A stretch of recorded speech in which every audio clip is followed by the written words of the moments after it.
quite active in the delivery of technical assistance related to the industrial sector, and we are at the same time quite active in promoting foreign investments to developing countries. Effectively, we are also quite, we have the central coordinating role in the UN system for industry. We managed to develop important programs at the regional level: China, India, Vietnam, I remember, and of course Africa. What is fundamental is to promote the SID objectives. This is fundamental in the next few years.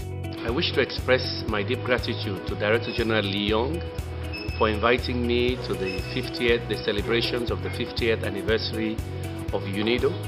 We looked at the challenges, we were able to position the organization to deal with them and in fact protect the organization from vulnerability, and also ensure that it was more relevant in dealing with the major global issues of that decade.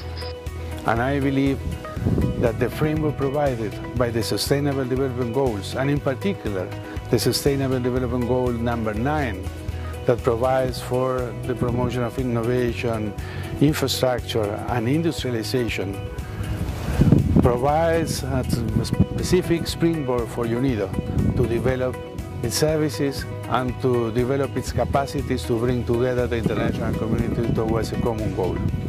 Congratulations, UNIDO.